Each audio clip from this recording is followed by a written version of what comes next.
Hello friends, అందరూ ఎలా ఉన్నారు? నేనైతే చాలా మంచిగా ఉన్నాను. చాలామంది మన వీడియోస్ చూస్తున్నారు కానీ సబ్స్క్రైబ్ అయితే ఎవరు చేయట్లేదు. ప్లీజ్ ఇంకా మన ఛానల్ మొదటిసారి చూస్తున్న వారైనా, ఇంకా సబ్స్క్రైబ్ చేయకుండా చూస్తున్న వారైనా ప్లీజ్ సబ్స్క్రైబ్ చేసుకుని పక్కనే ఉన్న బెల్ ఐకాన్ యాక్టివేట్ చేసుకోండి. ఇక ఆలస్యం చేయకుండా టాపిక్లోకి వెళ్ళిపోయినట్టయితే వైఎస్ఆర్ పెన్షన్ల కానుక. ఈ వైఎస్ఆర్ పెన్షన్ కానుకలో కొన్ని కీలక మార్పులు అయితే చేయడం జరిగింది. సో ఎలక్షన్ కోడ్ కూడా అమల్లో ఉండడంతో కొన్ని కీలక మార్పులు అయితే చేయడం జరిగింది. సో ఆ కీలక మార్పులు ఏంటి, అసలు ఆ పెన్షన్ ఎప్పుడు మన బ్యాంక్స్లో క్రెడిట్ అవుతుంది, ఈ ఫుల్ డీటెయిల్స్ కావాలనుకుంటే వీడియో ఎండ్ వరకు చూడండి. ఏపీ వ్యాప్తంగా 66 లక్షల మందికి పెన్షన్లు అనేవి అందజేయడం జరుగుతుంది.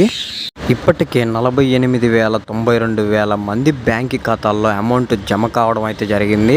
అంతేకాకుండా ఇంకొచ్చేటప్పటికే మిగతా రిమైనింగ్ పర్సన్స్కి ఎప్పుడు అమౌంట్ క్రెడిట్ అవుతుందని అంటే ఇది విడతల వారీగా అనేది తమ బ్యాంక్ అకౌంట్స్లో క్రెడిట్ అవ్వడం జరుగుతుంది. సో మీ యొక్క సచివాలయాల దగ్గరలో సంప్రదించండి, లేదా మీ వాలంటీర్లను సంప్రదించండి. ఇంకా అమౌంట్ మీకు క్రెడిట్ కాని వాళ్ళు ఎవరైనా ఉన్నట్లయితే.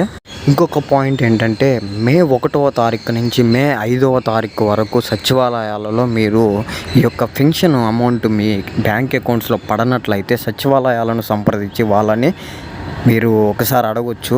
అప్పుడే మీకు ప్రాబ్లం కూడా సాల్వ్ అయ్యే ఛాన్సెస్ అయితే ఉంటాయి. సో మనకి ఇంకా మే 5 దాకా అయితే టైం ఉంది కాబట్టి ఇంకా ఎవరైనా సరే ఇది పెన్షన్ గురించి తెలుసుకోవాలనుకుంటే మీ దగ్గరలో ఉన్న సచివాలయాలను లేదా మీ వాలంటీర్లని సంప్రదించడం మంచిదని అయితే అనుకుంటున్నాను.